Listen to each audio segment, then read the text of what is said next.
جناب شیخ طوسی رحمۃ اللہ علیہ ہیں، جن کا متوفہ 460 ہجری ہے، اور آپ کو معلوم ہے 329 ہجری میں امام زمانہ علیہ السلام کی غیبت ہوئی، اور اس کے بعد 460 میں جناب شیخ طوسی رحمۃ اللہ علیہ کا متوفہ ہے، اور یہ امام کے زمانے کے انتہائی قریب کے افراد میں سے ہیں، اقرب ترین زمانہ ان کا امام کے ساتھ ہے۔ ان کی معروف کتاب ہے مصباح المتہجد، اور مصباح المتہجد کے صفحہ نمبر 456 کے اوپر انہوں نے اس دعا کو لکھا، اور اس دعا کے اندر یہ جملے موجود ہیں۔ میں کہنا یہ چاہتا ہوں، میں سمجھانا یہ چاہتا ہوں کہ جو لوگ کہتے ہیں کہ آج کے فقہا نے، آج کے مجتہدین نے اصل دعا کے اندر ان جملوں کو شامل کیا ہے، کیونکہ وہ بیچارے جو محقق ہیں وہ اردو دان طبقہ ایسے ہیں کہ جن کے پاس اردو کی کتابیں آئی ہیں، اور جب سے آئی ہیں انہوں نے اجتہاد شروع کر دیا ہے اپنے حساب سے۔ وہ دیکھتے ہیں کہ جو اس وقت دعا من لا یحضر الفقی کے اردو ترجمے میں موجود ہے، ان کو نظر آ رہی ہے، اور وسائل الشیعہ علامہ حر عاملی کے اندر نظر آ رہی ہے، وہاں پر تو یہ جملے موجود نہیں ہیں، اور وہاں سے ان کا تاثر یہ جاتا ہے کہ یہ دو جملے آج کے مجتہدین نے اپنی طرف سے بیچ میں ڈالے ہیں، اور ساتھ میں کچھ کتب کے اندر ان کا ترجمہ بھی غلط کیا گیا۔ تو یہ دو چیزیں اکٹھی ہوئی ہیں جس کی وجہ سے وہ اشتباہ میں چلے گئے یا جان بوجھ کے ایسا کر رہے ہیں۔ بہرحال خلاصہ کروں کہ یہ جملہ آج کے فقہا اور مجتہدین کی طرف سے اس دعا میں شامل نہیں کیا گیا، اور اس کا ایسا نہیں ہے، بلکہ 460 ہجری کے متوفہ میں شیخ طوسی رحمۃ اللہ علیہ، ظاہر ہے اس سے پہلے کے زمانے میں انہوں نے کتاب لکھی ہے، اور اس کتاب کے اندر ان جملوں کو لکھا۔ اب مسئلہ یہ ہے کہ شیخ طوسی رحمۃ اللہ علیہ کا زمانہ ائمہ کے زمانے سے جو ظاہری حکومت تھی اس کے اقرب ترین زمانے میں آتا ہے۔ اب انہوں نے اس دعا کو لکھا ہے، بہت ساری بات کی برجستہ شخصیات نے جو دینی احکام ہیں اور جو دعائیں ہیں اور جو اعمال ہیں وہ اسی کتاب سے لیے ہیں، مصباح المتہجد سے۔ یہ کتاب گویا ان کی اساس بنتی ہے۔ مثال کے طور پر آپ کو بتاؤں کہ یہ دعا جب شیخ طوسی رحمۃ اللہ علیہ نے اپنی کتاب کے اندر لکھی ہے تو بعد کے بہت سارے بزرگان نے ان کی اس کتاب سے اس کو اخذ کیا۔ مثال کے طور پر آپ کو بتاؤں، ہماری معروف کتاب ہے بحار الانوار۔ بحار الانوار جلد 78 صفحہ نمبر 380 کے اوپر علامہ محمد باقر مجلسی رحمۃ اللہ علیہ نے اس دعا کو اسی مصباح المتہجد سے لکھا اور اس کو قبول بھی کیا۔ اور آپ جانتے ہیں کہ اخباریوں کے ہاں علامہ مجلسی رحمۃ اللہ علیہ کا بہت بڑا مرتبہ ہے، تو یہ ایک اخباری عالم اپنی کتاب بحار الانوار کے اندر اسی دعائے قنوت کو تسلیم کر رہے ہیں اور کتاب کے اندر لکھ بھی رہے ہیں۔ اور اس کے بعد دوسری شخصیت بتاؤں آپ کو کہ ہمارے اخباری علماء میں سے جو محدثین میں سے شخصیت گزرے ہیں وہ محدث نوری گزرے ہیں۔ انہوں نے اپنی کتاب المستدرک الوسائل کے اندر جلد نمبر 6 صفحہ نمبر 142 کے اوپر اسی دعا کو من و انہی الفاظ کے ساتھ نقل کیا ہے کہ جو مصباح المتہجد کے اندر موجود ہیں، اور ساتھ میں اس دعا کو لکھنے کے بعد یہ بھی لکھا ہے کہ یقیناً شیخ طوسی رحمۃ اللہ علیہ کے پاس ایک معتبر حدیث موجود ہوگی جس سے انہوں نے یہ لے کے اس حدیث کو لیا ہے۔ اس کا مطلب ہے سب سے پہلے اس دعا کو جو آج کے زمانے میں بزرگان پڑھتے ہیں اس کو درج کرنے والی شخصیت شیخ طوسی رحمۃ اللہ علیہ ہیں، اور شیخ طوسی پر اعتماد کر کے آج 1400 سال ہو گئے اب تک کے زمانے میں، یعنی جتنا شیخ طوسی سے اب تک کا زمانہ گزرا ہے سب نے ان پر اعتماد کرتے ہوئے اس دعا کو لیا اور اپنی کتابوں میں درج کیا۔ اس کا مطلب یہ ہے کہ آج کے فقہا اور مجتہدین کی طرف سے جملہ گڑھ کے بنا کے اس میں شامل نہیں کیا گیا، بلکہ یہ قدیم زمانے سے ہماری معتبر ترین کتب کے اندر موجود تھا اور اسی طرح چلا آ رہا ہے، اور اسی معتبر متن کی وجہ سے اور اسی معتبر حدیث کی وجہ سے ہمارے فقہا نے اس کی اجازت دی اور اپنی کتابوں کے اندر اس کو درج کیا اور ہمارے علماء اس کو پڑھتے ہیں۔ اب اس سے اگلے مرحلے کی طرف آتے ہیں۔ یہ تو کلیئر ہو چکا کہ یہ آج کے فقہا اور مجتہدین کی طرف سے بنایا ہوا جملہ نہیں ہے، بلکہ یہ قدیم سے چلا آ رہا ہے۔ ساتھ میں ایک اور چیز ایڈ کر لیں، وہ یہ ہے کہ دیکھنا یہ ہے کہ یہ جملہ جس طرح ہمیں اس دعا میں ملتا ہے، کیا معصومین علیہم السلام نے کسی اور کو بعین ہی انہی الفاظ کے ساتھ تعلیم کیا ہے یا نہیں کیا؟ کیونکہ اگر تو ہم اس بات میں کامیاب ہو گئے کہ بعین ہی انہی الفاظ کے ساتھ کسی معصوم نے اپنے کسی صحابی کو یہ جملہ تعلیم کیا ہے تو بہت بڑا اعتراض ختم ہو جائے گا۔ وہ یہ کہ جو لوگ کہتے ہیں کہ یہ جملے، یہ فکرے معصومین کی تعلیمات کے خلاف ہیں اور مذہب شیعہ یا مکتب تشیع کے مسلمات کے خلاف ہیں، ان لوگوں کو جواب مل جائے گا۔ تو آئیے ہم اس کو ذرا دیکھتے ہیں۔ تو جب ہم اپنی احادیث کے ذخیرے کے اندر تلاش کرتے ہیں تو ہماری قدیم ترین کتب میں سے الکافی شیخ محمد ابن یعقوب ابن اسحاق کلینی رحمۃ اللہ علیہ کی کتاب ہمارے سامنے آتی ہے، اور وہ اپنی کتاب الکافی جلد نمبر 2 صفحہ نمبر 291 اور باب نمبر ہے 258 اور اس کی حدیث نمبر ہے 22۔ دراصل اس باب کا عنوان ہی یہی تھا کہ معصومین علیہ السلام نے جو تعلیمات ہمیں دی ہیں کہ صبح و شام کون کون سی دعائیں پڑھنی چاہیے، اور ان دعاؤں میں سے ایک دعا یہ بھی ہے جو حدیث نمبر 22 کے اندر درج ہے، اور امام جعفر صادق علیہ السلام نے اپنے ایک صحابی کو تعلیم دی، اور اس کے فقرے آپ کے سامنے اسکرین پہ شو ہو رہے ہیں، آپ اس کو دیکھیے گا۔ امام صادق علیہ السلام سے روایت ہے اور اپنے صحابی کو تعلیم دے رہے ہیں، اور اس کی آخری فقرے یہ ہیں، میں مختصر اس لیے کر رہا ہوں، آپ اس کو بعد میں مزید تفصیل سے پڑھ سکتے ہیں، آپ اس کو جان سکتے ہیں، کیونکہ میں ویڈیو کو مزید لمبا نہیں کرنا چاہتا ہوں۔ اس فقرے کی طرف آئیں جن پر آج کے کچھ جہلا اشکال کر رہے ہیں، میں ان سے مخاطب ہوں کہ خدا را اپنی زبانوں کو کنٹرول میں رکھا کریں، کیونکہ آپ کی جہالت کی وجہ سے آپ کیا کہہ رہے ہیں اور اس کا کیا نتیجہ نکل رہا ہوتا ہے یہ آپ کو پتہ نہیں ہوتا۔ اب دیکھیں آپ نے کتنا بڑا الزام لگا دیا فقہا کے اوپر، جبکہ یہ جملہ معصوم کا تعلیم کردہ تھا۔ صفحے کے اوپر دیکھیں، امام نے تعلیم کیا اور دعا کے اندر یہ جملے موجود ہیں، اللہم ادخلنی فی کل خیر ادخلت فیہ محمدا وآل محمد واخرجنی من کل سوء اخرجت منہ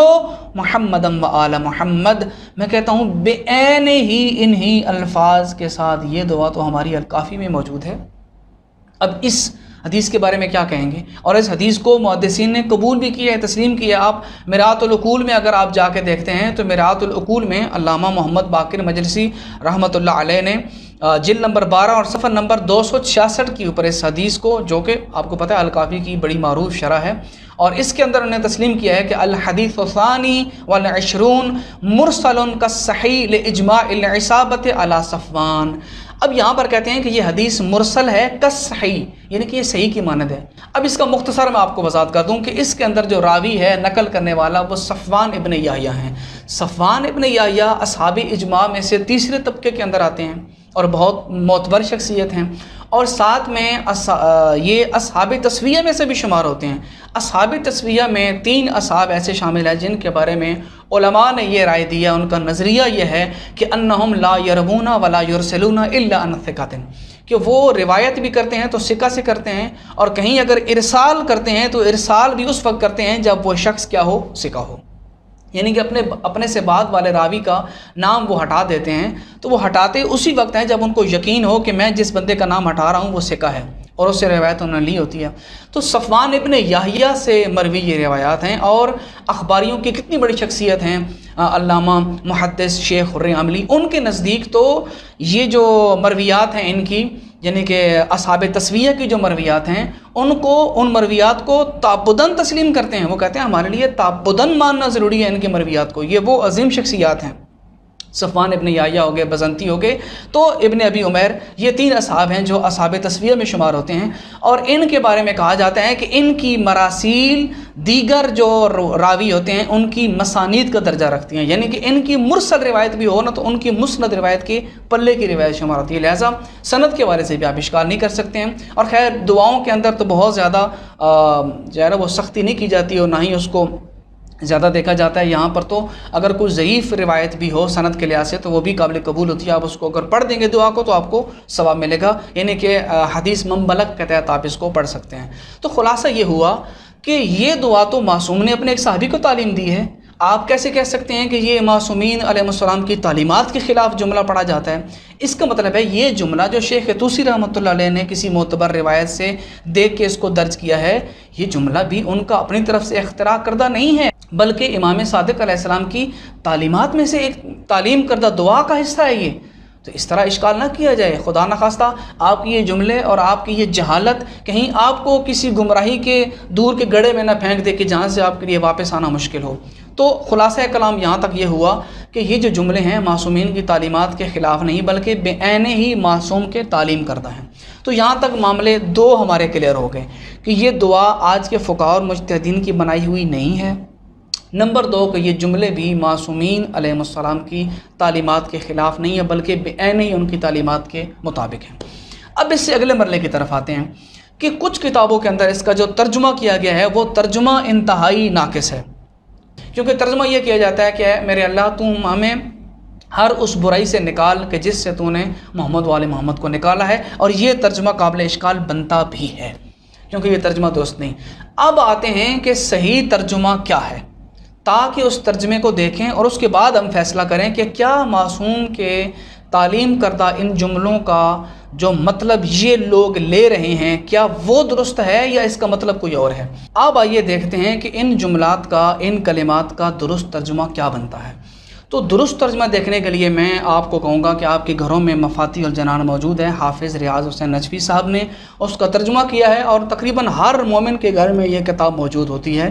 مفاتیح الجنان کا ترجمہ کرتے ہوئے علامہ حافظ ریاض حسین نجفی صاحب نے اس فقرے کا ترجمہ کچھ اس انداز میں کیا ہے کہ اور وہ یہ ترجمہ دیکھیے گا، اور وہ یہ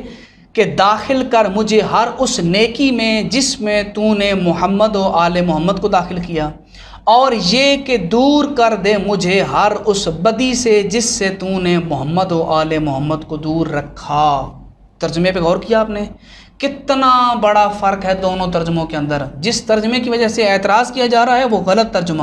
جس کے اندر یہ کہا جا رہا ہے کہ مجھے ہر اس برائی سے نکال جس سے تو نے محمد والے محمد کو نکالا۔ اب یہاں سے تو یہ تصور آتا ہے کہ گویا کہ نعوذ باللہ معصومین پہلے گناہوں میں گرفتار تھے، اللہ ان کو نکال رہا ہے، جبکہ ان جملوں کا صحیح ترجمہ یہ بنتا ہے جو حافظ ریاض صاحب نے کیا ہے۔ اس پر کوئی اشکال لازم نہیں آتا۔ کیوں؟ حافظ صاحب نے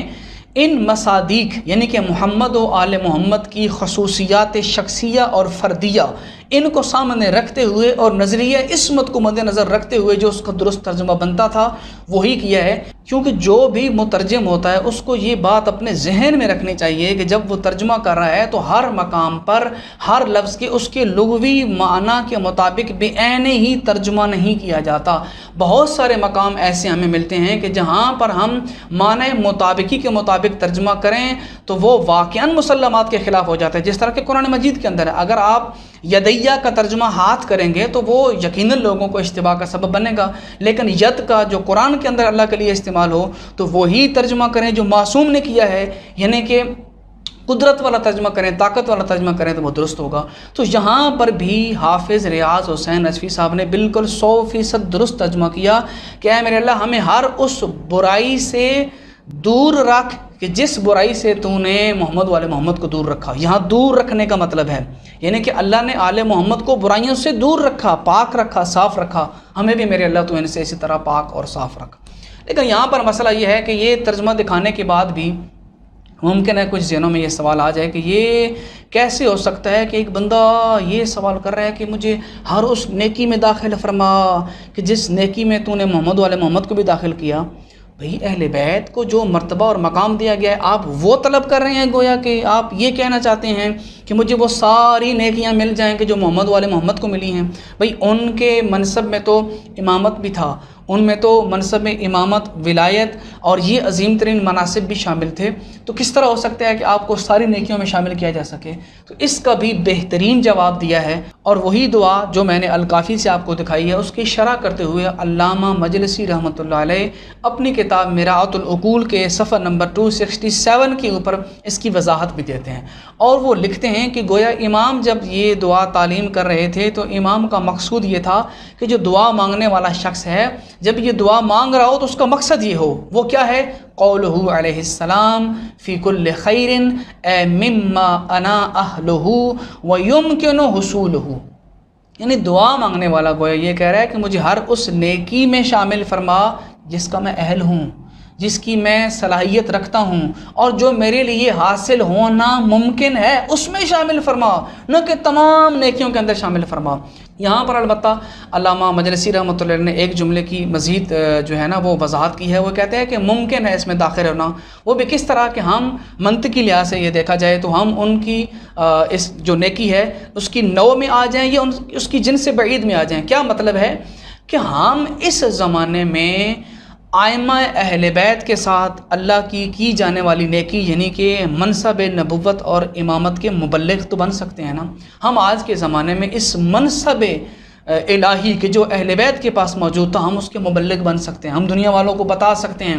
کہ ہمارے آئمہ وہ تھے کہ جن پر اللہ کا انعام تھا، اللہ نے ان کو امامت کا منصب عطا کیا، تو اس میں کون سی بعید بات ہے؟ اور اگر آپ دیکھیں تو اس طرح کی بہت ساری دعائیں ہمیں ملتی ہیں، اور ان دعاؤں کے اندر بھی اس قسم کے جملے خود معصومین علیہ السلام نے تعلیم دی ہیں۔ مثال کے طور پر، ویسے بات لمبی ہو جائے گی، صرف آخری بات اور یہاں پر میں بات تمام کر رہا ہوں۔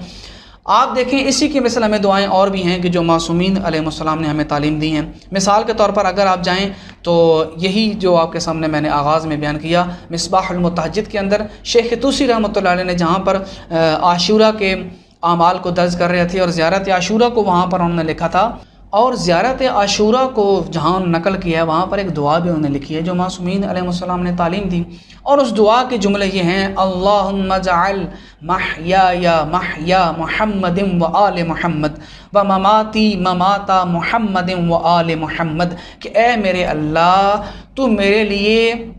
ویسی زندگی قرار دے جیسی تو نے محمد و آل محمد کے لیے قرار دی، اور میرے اللہ تو میرے لیے بھی ویسی ہی شہادت قرار دے کہ جس طرح تو نے محمد و آل محمد کو کے لیے شہادت قرار دی، یا ان کا انتقال، یعنی کہ میرا انتقال بھی ویسا ہی ہو کہ جیسا تو نے محمد و آل محمد کا انتقال کیا، ان کو عظیم ترین درجہ شہادت نصیب کیا۔ اب یہاں پر بھی تو سوال اٹھ سکتا ہے نا کہ کیا مجھ جیسے گناہ گار کی زندگی، گویا کہ میں یہ کہہ رہا ہوں کہ میرے اللہ میری زندگی ویسی بنا دے جیسے علی کی زندگی تھی، یا نعوذ باللہ میری شہادت ویسی قرار دے جیسے مولا حسین کی شہادت تھی؟ نہیں، کوئی بھی باشعور انسان ایسے جملوں سے یہ مطلب نہیں لے گا۔ گویا کہ معصوم نے یہ تعلیم کر کے ہمیں یہ سمجھایا ہے کہ تم اپنی اہلیت کے مطابق اہل بیت علیہ السلام کی زندگیوں سے جتنی برکتیں سمیٹ سکتے ہو سمیٹو، تم خدا سے دعا مانگو کہ میرے اللہ تو نے جس طرح محمد و آل محمد کی پاکیزہ زندگی تو نے ان کو عطا کی ہے، ہمیں بھی اپنی اہلیت کے مطابق، ہمیں بھی اپنی صلاحیت کے مطابق توفیقات عطا فرما کہ ہم بھی اپنی زندگی میں محمد و آل محمد کی تعلیمات کے مطابق جئیں، اور جب اس دنیا سے جائیں تو ان کی تعلیمات پر عمل پیرا ہوتے ہوئے دنیا سے جائیں، اور دنیا سے ایک عظیم مرتبہ لے کے جائیں۔ مات علی حب آل محمد مات شہیدہ، ہم ان کا درجہ تو نہیں پا سکتے لیکن ان کی محبت کے صدقے میں ہمیں بستر پر بھی موت آتی ہے، تو اللہ فرماتا ہے کہ اس حدیث کے اندر جس طرح موجود ہے، اگر ہمیں بستر پر بھی موت آتی ہے تو شہادت کا درجہ ملتا ہے۔ تو کتنی عظیم ترین دعائیں ہیں جو معصومین علیہ السلام نے ہمیں تعلیم کی ہیں۔ تو یہاں تک ہماری گفتگو کا جو نچوڑ بنتا ہے اور خلاصہ یہ بنتا ہے کہ سب سے پہلا اعتراض یہ تھا کہ یہ دعا علماء نے، مجتہدین نے اپنی طرف سے بنا کے اس کو جعل کر کے اس دعا کا حصہ بنایا ہے، جبکہ یہ بات ہم نے غلط ثابت کر دی کہ ایسی بات نہیں ہے۔ دوسری بات یہ تھی کہ یہ جملے جو ہیں معصومین علیہ السلام کی تعلیمات کے مخالف ہیں، ہم نے یہ بھی ثابت کر دیا کہ یہ دعویٰ غلط ہے، بلکہ بے عین ہی یہ فکرے وہی ہیں جو معصومین علیہ السلام نے تعلیم دیے ہیں اپنے اصحاب کو، اس کو پڑھنے کی تلقین کی ہے کہ صبح شام اس کو پڑھا کرو۔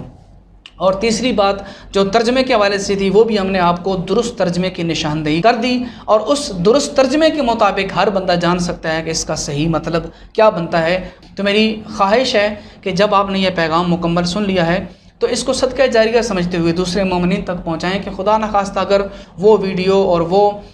جو گمراہانہ جو ان کے حربے تھے اگر کسی تک پہنچ چکے ہوں اور لوگ اضطراب کا شکار ہوں، تو یہ ویڈیو سن کر ان کے دلوں سے وہ اضطراب ختم ہو اور ان کا ایمان جو ہے وہ باقی رہے اور ثابت قدم رہیں وہ لوگ۔ تو خداوند متعال سے دعا ہے کہ جس طرح اس نے ہمیں پاک و پاکیزہ راہبر عطا فرمائے، ہمیں ان کی تعلیمات پر عمل پیرا ہونے کی بھی مزید توفیق عطا فرما۔ اللہم صلی علی محمد و آل محمد وعجل فرجہم۔